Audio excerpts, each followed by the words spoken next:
Thank you for joining us, y'all. Thanks for coming.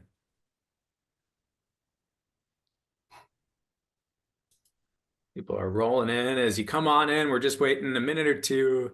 We're going to let folks join us here at the webinar before we begin.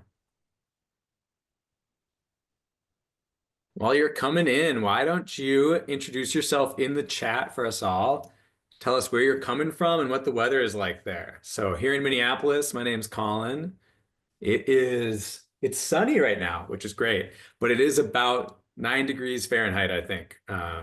In Celsius. Sophia, what is that in Celsius? My Celsius conversion is not great. We're headed to -20 Celsius and yeah, and past. Yeah, it is a cold morning here in Minnesota, but sunny and we're doing well. Please participate. So folks, earlier this year, we launched a series of webinars called Shaping the Future of Food, where we provided an overview of IATP. And IATP is the Institute for Agriculture and Trade Policy. In those first seminars, we talked a little bit about who we are and what we do. And this past few months in the fall, we've been doing some more specific programming. Today, we are going to be talking about agroecology. We've got a great collection of panelists that are going to share some more. So I'm just going to get back into IATP. So as I mentioned earlier, we are the Institute for Agriculture and Trade Policy. Based on the survey, some of you already know us a little bit, some of you are fairly new, but in brief, IATP is a research and advocacy organization focused on advancing the voices and policies needed to develop sustainable and fair food and farm systems. We believe our current system of agriculture systems are heavily commercialized, dependent on extractive policies. They deplete our soil, pollute our air and water. The system, as we've been doing it in agriculture, is not sustainable. The current system also operates at the expense of decent working conditions and pay for millions of people around the globe. So at IATP, we partner with other groups and organizations to hold ag business accountable for their harms, and we identify and lift up the voices and needs of smaller producers, as well as produce original research on agriculture-related policy and the impact it can have to damage or strengthen a sustainable future of food. Ultimately, here at IATP, we're trying to bring about a just transition for our food and farm systems. And we envision agriculture, trade, and food systems which are good for people, farmers and food system workers, ecosystems, and social justice globally. That sounds like a lot. It is pretty complex and layered. For that reason, we like to emphasize that this is not the work of a single policy initiative or a single administration or even a single country. This is the work of a lifetime and collaboration. So we appreciate you joining with us to do that work. So naturally, there's always more to be said, but I hope that little bit of a primer gave those of you who are new to IATP a little bit of a sense of who we are and what we like to do and what we work hard to do here. So today our topic is agroecology. We've got a great collection of panelists here. I'm going to briefly introduce these three lovely people who are going to share some work. So the careers and experiences of all these women are too robust to possibly list all the reasons they're here to speak on the topic of agroecology, but I'll just briefly give you a little bit of background on them. So Shiney Varghese has been with IATP since 2001, and she's our in-house expert on agroecology. Shiney's experience spans years of service from social and environmental organizing in India to being part of numerous UN panels and committees. Shiney will be too humble to let you know herself, so I will share with you. Shiney was part of a 2019 high-level panel of experts on food security and nutrition with the United Nations. And in that panel, they laid out the 13 principles to agroecology. So needless to say, Shiney, we are in great hands with you to get into this topic of agroecology. Along with Shiney, we have Karen Hansen-Kuhn, our Director of Trade and International Strategies at IATP. Karen is based in DC and leads our trade policy work and ensures synergies among our programs on trade, farm systems, and climate and economic justice. Lastly, we have Sophia Murphy, our executive director. Sophia is a food systems and international economy expert with 30 years of professional experience, including as a board chair, program director, policy analyst, and published writer. All right, that's enough for me. We've got three fantastic people that are going to share a lot more. Shiney, please take it away and begin us with an introduction of agroecology. Thank you, Colin. Good morning to all. As Colin said that our focus this time is on agroecology, but if you joined our earlier webinars in the series, you might have noticed that in all of our work, we are talking about agroecological transitions, be it our work around community food systems or on climate. As you know, in the United States, our food and agriculture systems have been damaging to our environment and our people. It has caused great damage to indigenous flora and fauna, and it has mostly displaced family farming and indigenous food cultures. Industrial scale farm operations instead focus on producing select few grains and other crops at the cost of people and environment. This model of agriculture was seen as a solution to hunger and poverty and was exported to developing countries through our foreign policy. While most governments began adopting this across the world, many smallholder farmers and other producers wanted to continue to cultivate or forage and eat the foods their grandparents had. And in doing that, they also adopted practices that enhanced the quality of their soils and their crops. Latin Americans call such place-based agriculture agroecology.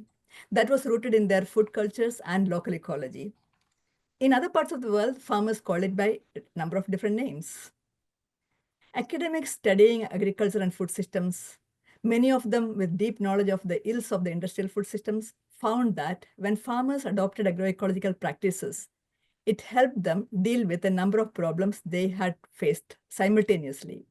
Problems such as decreasing soil quality, increasing porosity of soil, causing water runoffs and overuse of water, vulnerability to weather events, and most importantly, when they adopted agroecological approaches, farmers were able to build resilient farms using their own seeds, reduce their input costs, and be economically better off. As I said earlier, global industrial food and agriculture systems is focused on producing select few grains in plenty and was intended to meet the calorific needs of the world populations. But by the turn of the century, it was becoming abundantly clear, by 20th century, that environmental problems around climate, water, and biodiversity associated with industrial food systems was rendering it unsustainable. Not only that, it turned out that majority of the food insecure lives in rural areas where food is produced and is exported away from. Women mostly responsible for feeding their families are often the most food insecure was found. It became clear that industrial food systems were also contributing to many health problems to all of us as consumers, because we have very little access to biodiverse food and easy access to ultra-processed food. At the same time, those who grow and work in the farms and in the food systems hardly get any returns, let alone make profits, because the markets in the industrial food systems do not work for them. So about a decade ago, when the United Nations wanted to explore what innovative agricultural approaches are out there to help ensure sustainability that simultaneously enhances nutrition security as well, agroecology emerged as a key approach that the high-level panel of experts looked at. Through a 2-year process, UN's HLP report outlined 13 principles of agroecology. And around the same time, world governments agreed on what is called 10 elements of agroecology endorsed by the Food and Agriculture Organization. These two together we believe can guide all nations transform their food systems to become one that is good for people and planet. Simply put, these agroecological principles emphasize the inherent connections among nature, food production, and human culture, while the push for high-tech agriculture stresses increased yields through intensive application of chemicals, genetic modifications, and highly integrated supply chains. And the cost of these connections and they do it at the cost of these connections among nature, food production, and human culture. Practically speaking, these principles are about reducing or eliminating agrochemical use, building biophysical and socioeconomic resilience, and addressing inequities in the food system through building democratic institutions. As the webinar proceeds, you will hear more on these aspects, and we're happy to answer any questions you have. Back to you, Colin. Thank you. Yeah, thank you for that great introduction, Shiney. Once again, folks, if you've got questions, feel free to pop them in the Q&A for us. We will have some time to go over those. And Karen is going to share a little bit more detail next. Hello. So as Colin mentioned, I work on trade for IATP, at trade and agroecology. And so a lot of my work, when I think about agroecology, it is what are the trade rules that might get in the way? What are possible trade rules that could help that agroecological transition? So I want to focus in on a case of Mexico, where we've been doing a lot of work over the last year or so. IATP has worked with a farmers group there called ANEC for decades. ANEC is a farmers organization with more than 60,000 members in various states of Mexico. And in 2008, they began a program to transition to agroecology. Working with a researcher named Zoe Van Gelder, we did a joint assessment of how that program was going, what people were learning from it, maybe 5 or 6 years ago. And a couple of themes emerged that I think are important here as well. One is they say all the time, they want farmers not to be just consumers of inputs, but producers of knowledge. One of the important aspects of agroecology is that dialogue of knowledge between scientists, farmers, people in the community, getting at these integrated approaches. Also, they found that many of their members would become involved in the program initially, not so much because they were concerned or committed to the whole program, but because they wanted to reduce their input costs. They'd like to see cheaper pesticides or fertilizers. Many were concerned about health impacts of different chemicals. So they would meet farmers where they are, and then along the way, farmers would become more and more involved. Now, when the López Obrador administration came in, these kinds of programs became national policy. So they were working on this transition to agroecology, working on self-sufficiency in basic grains production in many ways.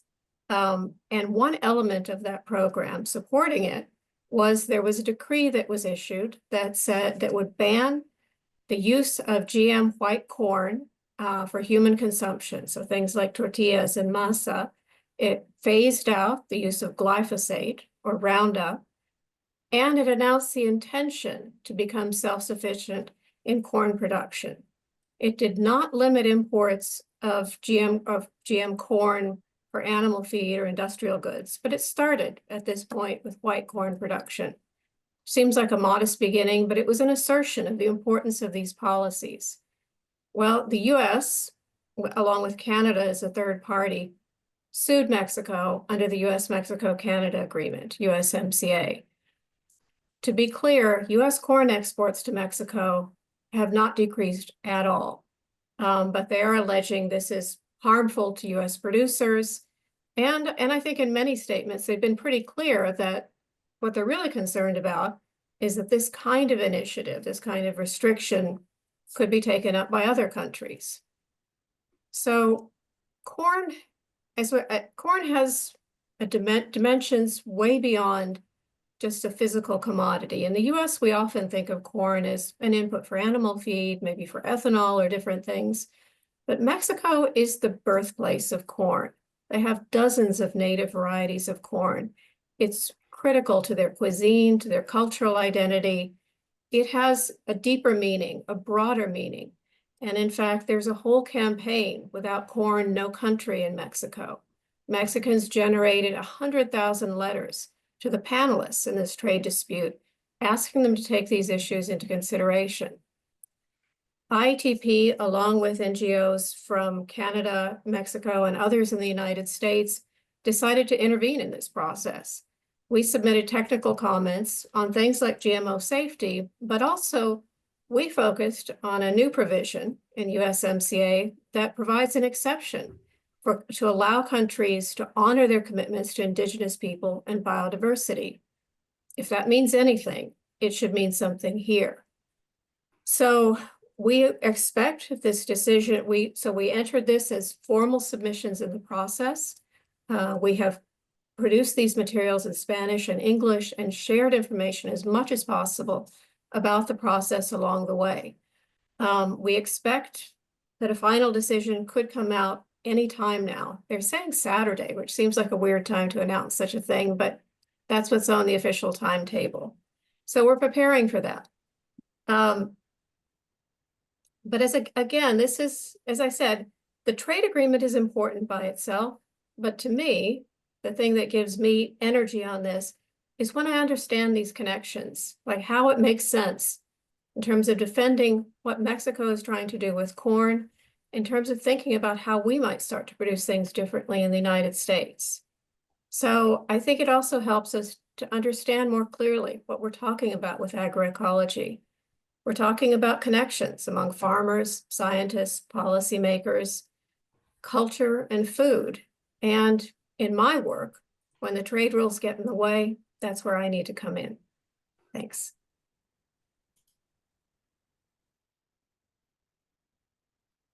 I just jump right in there, Colin. Hi, thanks. It's so great to have everyone here, and yeah, it's just a huge issue that we're just trying to introduce for today. But what I wanted to say first was just how I heard about agroecology, which was in the late 90s when I was first working for IATP. And it was the work of Miguel Altieri, so one of those academics that Shiney was mentioning, who was talking about it formally as a way of understanding food production from an area, from a landscape, rather than from yielding a yield from a particular crop. But I realized that even earlier than that, and work I did on trade, but also in the context of the UN, I had met people working in something called the South Asian Network for Food, Ecology, and Culture. And I didn't hear the word agroecology there, but I did see all the things that for me now illustrate what the concept is about. And those were things like women's health, women working in fields and distressed by the impact that pesticides were having on their health and their children's health. Things like the distinction or the relationship between food for the household and food that would be sold in a market. And the fact that a lot of the industrial agricultural practices was killing the food that households depended upon. And that might be some of the so-called weeds, the uncultivated plants that would grow near the fields and then would die because of the herbicides brought in. But most vividly for me was the description of the fish that would be raised in paddies. There were rice paddies, and it was typical to support fish in that ecosystem as well. But of course, the fish couldn't survive once the rice crops needed herbicides in order to thrive. So there was that dimension. There was also the culturally appropriate and diverse food, and the idea that you needed in a seed bank to be ready for different contexts and different climate moments. This is before we were all talking so much about climate change, but it was just part of the traditional knowledge that you had different seeds in the seed bank for different kinds of conditions because you already had cyclical patterns to weather. But finally, and this was really someone called P.V. Satish and the Deccan Development Society, they were looking at marketing. And this is one of the pieces that's come back really strongly for IATP. So in that case, it was the first place I'd heard about using public procurement. In this case, it was to procure food from women farmers in particular. Women organized as cooperatives around the city of Hyderabad and getting privileged, procurement rights for those communities because you were able to introduce with public procurement more than just a monetary return. You weren't just looking for the cheapest food possible.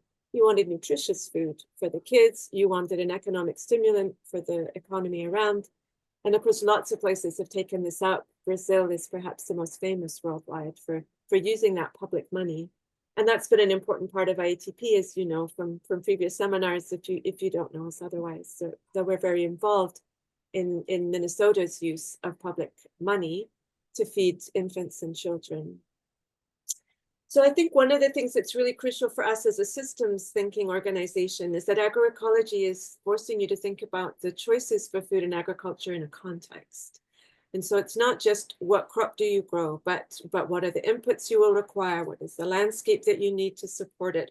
What is the financing you need? It may not be a crop specific kind of loan. What is the insurance you need? Again, your risk management strategy is not best handled by a commodity loan if you're trying to maintain the productivity of a landscape as a whole. What are the land management policies you're working with? Are you able to do what you need with the land? And is your neighbor constrained from doing things that make your production impossible? Immediately, agroecology is inviting you to look at the land policies as a whole. What is the decision making? How do those decision-making levels relate to one another, from the county to the state, in our case, to the federal government in the US? But also who's there at the table at those different government decision-making points? And ultimately, for us, it's what kind of economy are you supporting? Are you supporting an economy that is looking for efficiency only in extracting monetary value? Or are you looking for efficiency in terms of what the best use is of your soil health, of your water system, and the greatest potential for your food production capacity, which may not be met in maximizing the yield from a single crop? So just to finally say that with support of the Agroecology Fund, which we're delighted about, we're doing some work with the university here in Minnesota to look at the uncounted work that is already going on. One of our sort of theses, if you like, is that agroecology can be found all around where we look for it, and that we're not even seeing it and counting it in the US because we don't count the farmers who are below a certain threshold in size, often if they're new, sometimes if they have reason not to trust the systems that are counting, don't have that trust relationship with the government authorities or the universities that are involved in that. So how do we bring those voices and that activity forward and see it? And how do we learn about what are the kinds of finance programs, other kinds of support, marketing systems that would encourage that production to thrive? And what can we learn from Minnesota as an example that we could take and learn from other states and other countries and also share our example here? Because we're a pretty interesting state with a long history of community engagement and things like cooperatives, for example, which are a much easier entry point than a consolidated supermarket if we're thinking about distribution and commercial markets for agroecology. So I'm going to leave it there, Colin, and turn to questions. Yeah. Well, thank you so much, Sophia, Karen, and Shiney for sharing and getting us into the topic here. We've got a handful of questions here already. So again, I just want to reiterate, if you've got follow-up questions, folks in the webinar, please submit them to the Q&A. We're going to do our best to get through some of these questions here. We may not be able to get to all of them. One thing I wanted to start with for the three of you, and Sophia, I might begin with you, but how do you distinguish the term agroecology from other sustainable practices of agriculture we might hear, like regenerative agriculture? How, like, give me your perspective on where agroecology is different and what we should consider when we hear that term compared to other ones. So my broad philosophy is, it's a big tent and we're trying to move something from here to here as well as we can. And anyone who's invested and started to think about, even if only the environmental implications of their ag system, it's a good start. But I think agroecology is distinct in being, well, one, it's the important part of a big social movement that is anchored by La Via Campesina, the sort of global movement of peasants organizations, but it has also become something that has been studied and thought through and fought until, as we have also Shiney was illustrating, we have a UN consensus on what some of these principles are. So it's grounded in a pretty strong and robust theory, and it has a number of dimensions, all of which are important. So I mean, a better distinction for me, for example, that would be distinct from climate smart, where you're looking for specific outcomes related to greenhouse gas effects, but you're not looking necessarily at a broader set of criteria in terms of who has power in decision making, how economic returns are assessed, who bears the risk. So one thing is its comprehensiveness, and second, that it's a widely agreed, negotiated, fought over, and therefore robust set of big ideas. And I think regenerative has been a really valuable term. It has a lot of sort of traction in the US and in some other spaces, but it hasn't got that same clear entry point about what are we talking about and what do we mean. And of course, some people use agroecology and don't respect all the principles. These things happen, but we have that agreed and negotiated if we need it. And we would insist as IATP that we respect the people who have developed and made this idea into practice. And I think with regenerative, you see some of that coming, but I don't know that it's the same sort of set of principles that is clearly defined. So regenerative might be agroecological, but it might not. Yeah.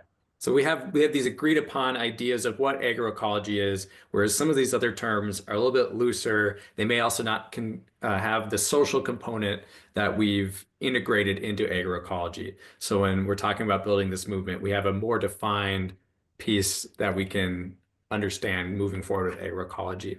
Shiney, a couple of the questions are coming in about like some of the tenets about agroecology and perhaps the principles. I was wondering if you could, you don't necessarily need to go through all 13, but maybe give us a bit of an overview of some of those principles or tenets and what kind of things they fall under, if you can interpret that question. Yeah. Yeah, so one of the key tenet would be the resource recycling, resource reduction, that's input use reduction. biodiversity enhancement, soil health, rebuilding the soil health, and most importantly, social justice and equity. This would be the key part. And of course, building democratic institutions to do all this. And including creating fair markets. That would be the key tenets of it, if you have to just put in 4 or 5 words. Yeah. Shiney, I had a follow-up question. So one of the important kind of discussions going on in the comments here, I believe, was about the messaging around agroecology. And this might be a thing I bring up to the rest of you in the panel here. But Thorsten was asking, like, has the idea of agroecology lost touch? Can we win back that narrative?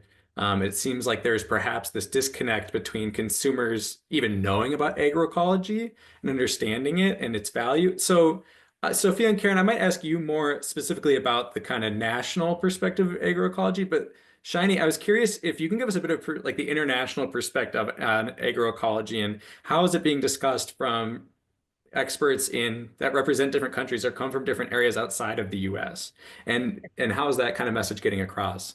So the term agroecology is becoming much more popular in the rest of the world, not just South America now, especially with the UN endorsing it, the FAO endorsing it. A number of countries are using the term.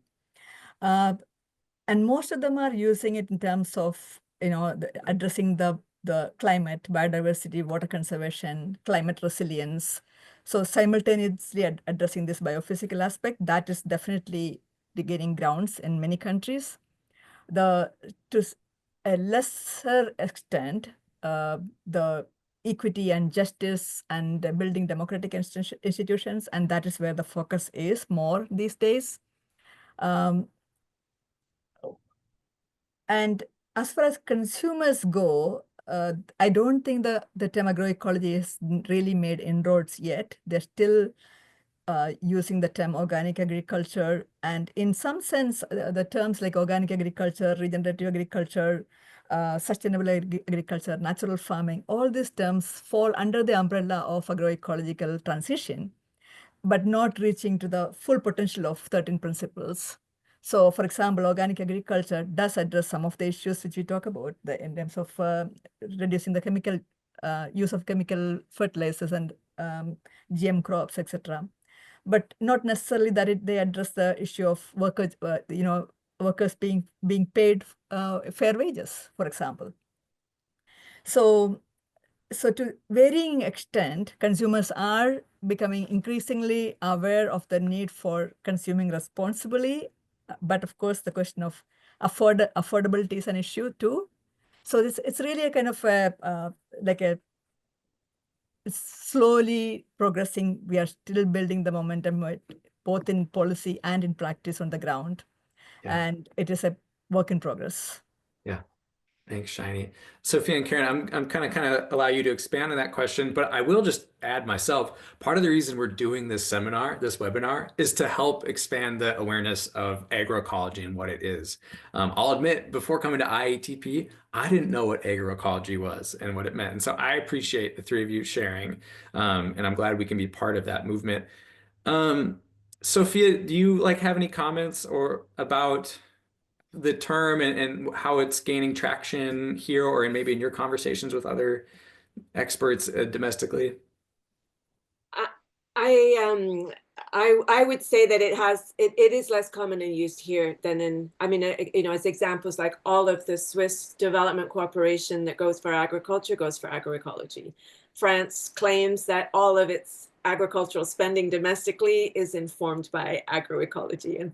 And then you begin to say, okay, well, are we talking about the same thing or not? It hasn't done a lot for pesticide use in France yet. But and here that wouldn't happen. In fact, in the US discourse, and maybe Karen could say more about it, there's been a bit of the US government has created tension with its aim for climate kind of approach, which is, and a lot of countries in South America, their governments have taken up this idea that it's a very technological idea of how you deal with climate challenges, and you don't at all look at a whole system, and you don't at all look at all the things that are in the principles for agroecology. And they're inclined to dismiss agroecology. The US as a government internationally will dismiss it as, that it won't provide the food we need, that it is keeping countries poor, that it is denying farmers their possibility to thrive. And I think in the US, it will gain traction because I think it is connecting a lot of the struggles farmers have had for decades that IATP was founded to fight, in terms of the lack of market power for farmers, their lack of economic power in markets, and that this social dimension of what it's offering and the fact that it's explicitly part of agroecology. And when I say social, I mean, economics and politics. I'm not just, it's not only, although importantly, also culture. And I do see that. I don't know that it needs to be a label on a product for a consumer, but I do think that as much as we can get citizens and consumers thinking about the system that they're in, the better off we are in terms of the choices people can make. And so we have had a lot of entry point on human health, but we also need to start to connect people's minds to the health of the soil and the health of other things around. And there may be other terms in the end that get traction, as long as, for me, what's important is that they're doing this systems thinking and that they're reflecting the principles that agroecology articulates. Mm-hmm. So I would just add a couple of points. One is that we're behind in the US. If you talk to people in Mexico and a number of other countries, they're pretty familiar with this term, much more so than in the United States. But the other is, just as we found it in the study we did with ANEC, it is a journey. It is a process of transition. We have some programs in the US, I would say some of the farm to school programs, maybe the conservation stewardship program, which allow farmers to choose the kind of improvements that make sense in their farm. Those are some first steps. We're not there yet, but I think some of this is recognizing where there is some progress, of course, where the obstacles are, but also naming it. And so you're right, it's not known enough here, and we're behind. But I think there is advances in other areas. Yeah. Karen, we're sharing in the chat here a resource that you wrote about the first steps toward an agroecological transition in the US through policy. Would you maybe just give us a couple of the bullet points of what are the opportunities within US agriculture policy as it exists to help transition to a more agroecological system? Well, it's not an easy answer. And actually, I wrote that for a conference last year in Mexico, an international conference on agroecology. People from different countries were talking about what their governments were doing to implement agroecology. And I thought, well, we are doing some things here. These are some first steps. The conservation stewardship program, as I mentioned, allows farmers to choose to get points for different kinds of practices that would improve soil health, maybe cover crops or different things. And I would say that is agroecological in the sense that it gives the farmers more latitude for their specific situation. I think that in the paper too, of the spending that is not about SNAP, actual farm spending, there is an increasing share, or there has been, for conservation spending. Now, I don't want to overstate this. We are in the very first steps, but it's real. And I think there are a lot of state programs that are well beyond that. So I think agroecology is also often a very decentralized process. So just as we're trying to strengthen some gains in Minnesota, I think there are some real important advances in other countries as well. So I guess I would just say, I don't know where things are going now, but I think conservation spending, some of that I would call agroecological. Much of the farm to school programs, especially those that are guided by provisions like the Good Foods Purchasing Pledge, which take different elements, including animal welfare, fair wages for farm workers into account. Those are agroecological as well. There are some first steps. And like I said, we're not there. We're not at the same level as, say, Mexico and what they're trying to do there, but it's not nothing. Mm-hmm. Thanks, Karen. I'm going to present one more question to the panel. Shiney, I might start with you, and then Sophia, maybe have you wrap up some final thoughts here. Someone just asked, can agroecology feed the world, right? That's the question. And so I was curious if you could just give some perspective on that. And Shiney, we'll start with you. Sure. So today, globally, we produce way more food than what we need in the to feed people, and yet lots of people do not have access to food. So the question of feeding the people is one of politics. It's about whether we are producing the right kind of food for the right kind of people, or are we producing a lot of food for other purposes? So for example, we are today talking about sustainable aviation fuel using farmlands. So if we divert our crops for producing fuel for flying, there is no limit to how much fuel we need, how much land we need for that. Or if we are diverting a lot of food for feeding animals, do we, so one big question we have to ask is that where are we putting the money in producing our food? Now, instead of that, one of the interesting things we found during the high-level panel of experts study is that globally, less than 1% of finance go in supporting agroecological production, and majority of the food is going, majority of the finance is going to support industrial food systems. Now, if we had an equitable kind of financial allocation, agroecological food production would be much larger, and that would, I would argue, would be adequate to feed the people. But it also means that we have to prioritize our needs and probably not be able to eat meat every day for every meal. So there are choices we as consumers, we as a globe would need to make if we are to feed our world with agroecologically. It is not like, unlimited consumption wherever we need, whatever we need. We would also have to make some compromises. Yeah, I'll leave it to Sophia. So I would broadly say the same thing, but I think what IATP is saying is that the whole of the system would have to change. So we cannot, with agroecology, recreate the industrial food system and its level of production. And so part of what we're saying, what Shiney is saying, is we're not actually aiming to do that. If you look at a map, and it's a resource I'd have to dig up, but there are people who have sketched, and I think it was Bloomberg, in fact, the media association, who published, a map of the US that shows you the share of what's grown. And the share of food is actually pretty small, a couple of states of the 50. If you then assign biofuels, feed for cattle, there's a lot of other things our land is doing. So that's a whole set of issues to look at. And then a second set of issues is how we eat and what we eat. And this creation we have now, this situation we have at the end of the 20th and into the 21st century of malnutrition associated with the overconsumption of poor quality calories. And so there's sort of too much of the wrong food around.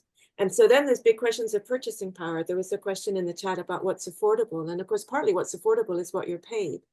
The US is a particular example now. I mean, I don't know, every day our extremes of wealth are changing again and again as the wealthiest make yet more money on the money that they have.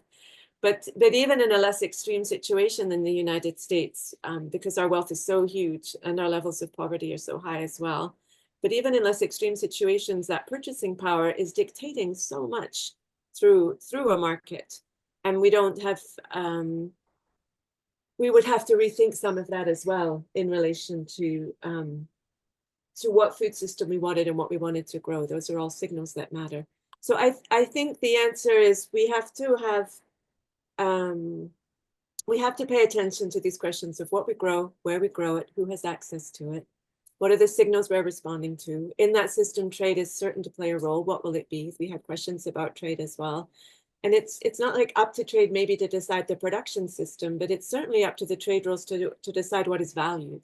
And at the moment, we value a certain kind of cheapness, and we offload a whole lot of costs that we all pay. We're all paying for the polluted environment. We're all paying for poor quality food. We're paying for the inequality that has people leaving their land in one country to try and find an income in another country because their food system doesn't make the money it should. So it's a massive question, but it's used by industry to shut us down. And I think we need to sit down, and this Shiney started off by saying, we're not feeding the world now. So when do we want to start feeding the world, and how are we going to start to do that? And then we're going to have to look at a whole set of different things, which is the conversation IATP is engaged in. Thank you, Sophia. I know I said that was the last one. We got one more we're going to do directed towards you, Sophia. And just to reiterate for everyone, you've had some amazing questions. Thank you for being here. We will do our best to get back to all those questions in individual follow-ups and in a generalized follow-up for people. I will write those emails for you. So I will look at all these questions and try to connect you with the best resources and answers possible. So Sophia, this final question is, what are the state of negotiations of the Agreement on Agriculture in relation to agroecological transitions? Or is it that the agreement is no longer relevant in policy discussions? Are the trade policy discussions more focused on bilateral or regional negotiations? There's a couple questions in there, but if you don't mind speaking to that. No, I don't mind ever speaking about that. I would say that the agreement still matters very much because it's the default set of rules that govern a lot of agriculture. And there are bilateral and other agreements.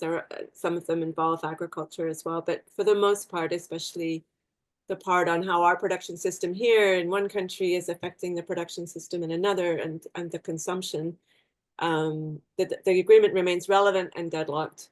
And they are at the WTO. It's notable that Ngozi just got reelected a second term as Director General. She's talking about food security and hunger as one of the main challenges for them, which I find amazing, really, and unusual. But it suggests to me that for the WTO as well, they see this tension between one set of actors saying, well, how do we grow enough food? And it has to be through industrialization and trade.